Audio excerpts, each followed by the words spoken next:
Bonjour, donc je suis Estelle de Creda-Ravès, je suis la directrice de Criteo en France et avec David Lagardère qui est directeur produit chez Criteo, on va donc vous parler de la révolution de l'intelligence artificielle pour tout ce qui est retail et commerce média. Alors d'abord une courte présentation de Criteo. Donc Criteo à la base c'était une offre essentiellement axée sur le retargeting. On est passé maintenant à une offre sur le commerce média. Donc vous savez tous ce qu'est le retail média, c'est quand on met de la publicité sur les assets des distributeurs, donc que ce soit in-store, donc avec le DOH, la PLV et aussi online sur les sites et les applications. Et donc le commerce média c'est beaucoup plus global, c'est-à-dire qu'on va accompagner le consommateur et le prospect tout au long de son parcours d'achat.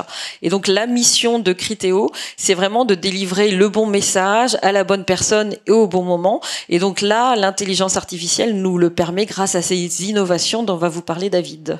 Merci Estelle. Donc bonjour à tous, David Lagardère, directeur produit. Je travaille en étroite collaboration avec Estelle et ses équipes, la R&D et le Criteo AI Lab, qui est un centre d'excellence en matière d'intelligence artificielle, basé à Paris et né il y a 6 ans. Et le lab se focalise sur la création, l'expérimentation et le déploiement de technologies IA, du machine learning jusqu'à l'IA générative, qui sont au cœur des solutions Criteo.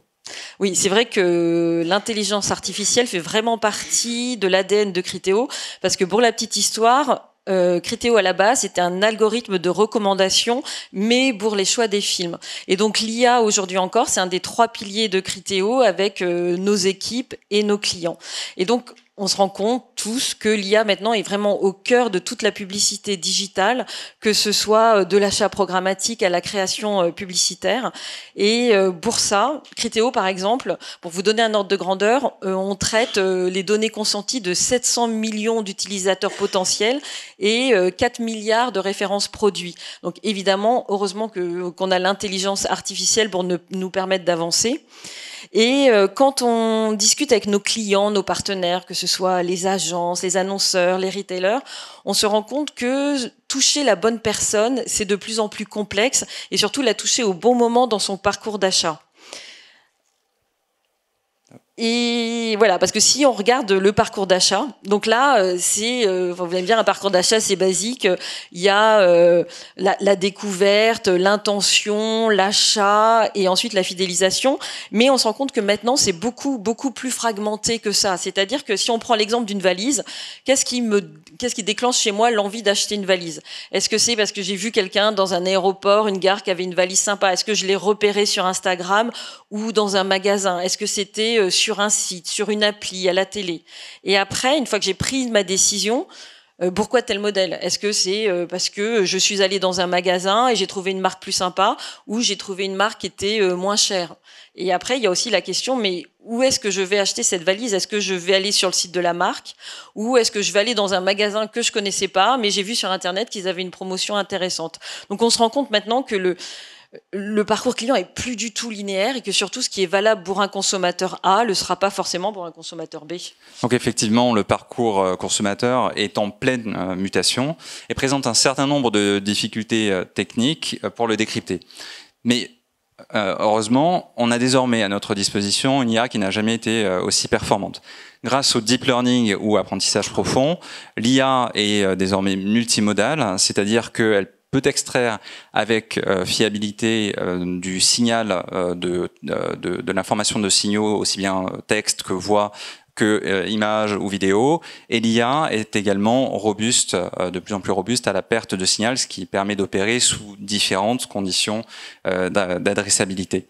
Donc ces avancées majeures de l'IA permettent de décrypter toute la complexité du monde de commerce en la résumant en des affinités sur quelques entités d'intérêt, par exemple des utilisateurs, des produits ou des touchpoints, comme on peut le voir à l'écran ici, avec une projection de produits et la distance entre ces produits qui est modélisée sur l'écran, qui représente ces affinités. C'est d'ailleurs le principe d'une technologie que nous avons conçue chez Criteo, qui s'appelle DeepKNN, et cette technologie est le pivot de la recommandation Criteo, et nous travaillons à la développer sur de nombreux autres cas d'usage. Voilà, donc là, on voit bien que l'IA est maintenant devenue incontournable pour tout ce qui est ciblage publicitaire. Mais il ne faut pas oublier non plus que le visuel, la création, l'accroche sont fondamentales pour réussir à capter l'attention publicitaire. Parce que là, quand on discute avec des annonceurs, des agences, moi, la question qu'on me pose tout le temps, c'est comment faire pour émerger?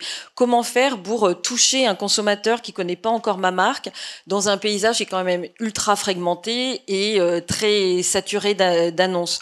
Donc là, c'est vrai, on se rend compte qu'avec la multiplication de tous ces touchpoints, il y a la question de l'optimisation des coûts et aussi comment rester pertinent à chaque étape du parcours d'achat. Et donc une illustration de cas d'usage innovant que permet l'IA est le domaine des créatifs. Donc dans les créations visuelles, dans ce cas que vous voyez à l'écran, une marque décline un certain nombre d'arrière-plans générés par l'IA générative, donc créés par l'IA générative. Et ces arrière-plans peuvent être déclinés pour mettre mieux en valeur le visuel, pour atteindre différents segments d'audience. Par la suite, un modèle peut concilier les affinités dont on parlait précédemment, ainsi que ces visuels, de manière à optimiser le visuel pour le bon segment. Enfin, c'est également un gain d'efficacité, puisque ces visuels sont créés par l'IA générative. Il ne faut pas les décliner, par des opérations manuelles sur un grand batch. Un autre cas d'utilisation dont je vais faire la démonstration allie à la fois une nouvelle opportunité de monétisation pour les retailers ainsi qu'une amélioration de l'expérience client. Donc nous allons voir cela. Par exemple, dans ce prototype que nous avons développé, un utilisateur, un consommateur recherche un conseil d'expert sur quelle brosse à dents choisir pour des dents sensibles.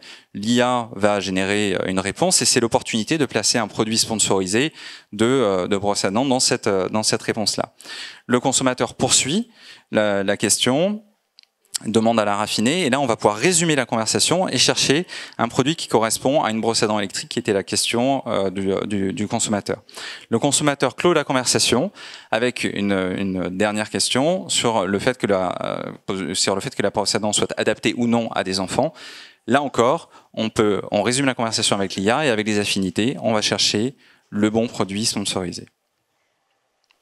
Voilà, donc on a vu que l'IA était incontournable pour le ciblage publicitaire, pour la création publicitaire, mais le Graal ultime, c'est quand même d'optimiser l'engagement, c'est-à-dire d'anticiper les besoins d'un consommateur et de pouvoir réinventer la découverte des produits. Et donc ça, c'est non seulement pour fluidifier l'expérience utilisateur, mais aussi pour optimiser la performance des campagnes, et c'est ce que David va vous montrer. Donc, voyons effectivement un exemple de bout en bout, pas seulement les deux touchpoints que j'ai présentés. Et imaginons un consommateur qui commence son expérience dans un chatbot, pas nécessairement pre-sales comme je le présentais auparavant, mais un outil de chatbot. Le consommateur va poser une question d'expert: quel poids peut supporter une tablette en pain? De la même manière que dans l'exemple précédent, on peut monétiser cet espace avec des produits sponsorisés. Mais le consommateur poursuit sa navigation directement sur le site du retailer. À ce stade, on en sait assez peu en fait sur l'intention réelle du consommateur. Il a posé une question d'expert sur la tablette en pain, mais il peut s'agir de construire un plateau de bureau, comme il peut s'agir de construire une étagère murale. Et c'est là qu'il est intéressant de considérer les LLM, derrière des agents comme GPT, comme non pas un outil interactif, mais également un outil qui va appuyer la recommandation en apportant du sens commun. C'est-à-dire qu'en exploitant la recherche du consommateur ici sur des écarts métalliques et en exploitant les signaux précédents de la tablette en pain, la balance va pencher en faveur d'une étagère. Et donc c'est l'occasion de faire un upsell sur une étagère murale, et c'est la publicité que l'on voit plus bas sur cet écran. Allons plus loin. L'IA peut aussi aider à comprendre le projet lorsque le consommateur navigue et repasse dans une étape découverte, puisqu'on l'a vu, le parcours n'est pas linéaire. Lorsque le consommateur repart dans son étape découverte, comme on fait tous, on a un autre écran que l'on parcourt, on cherche des conseils, et là, le consommateur cherche à être guidé dans la décoration de sa chambre d'enfant. L'IA permet d'exploiter le contexte de cette page, les images et le texte, de l'allier aux précédents signaux pour aller un cran plus loin et conclure que ce n'est pas simplement une étagère murale, mais une étagère murale pour enfants. Et c'est l'occasion ici d'afficher une publicité qui est encore mieux adaptée, donc une étagère murale pour enfants, éventuellement avec un fond d'écran, un arrière-plan pastel généré par une IA générative. Enfin, l'achat peut être déclenché sur le site du retailer où une autre recommandation de l'IA est effectuée avec un tableau ici magnétique. Donc, deux choses importantes à retenir ici, c'est que l'IA a permis d'aider le consommateur à avoir une publicité utile et d'autre part, l'IA est également un gain pour l'annonceur puisqu'on passe d'un panier de 30 à 70 euros. Voilà, donc pour conclure très rapidement, donc l'IA, c'est pas juste un buzzword, ça permet de décrypter un parcours d'achat qui est de plus en plus fragmenté et donc une analyse fine pour personnaliser les interactions à chaque étape. Ça permet d'activer de nouvelles opportunités publicitaires comme le conversationnel et surtout ça permet d'optimiser et d'améliorer les performances médias. Voilà, merci. Merci.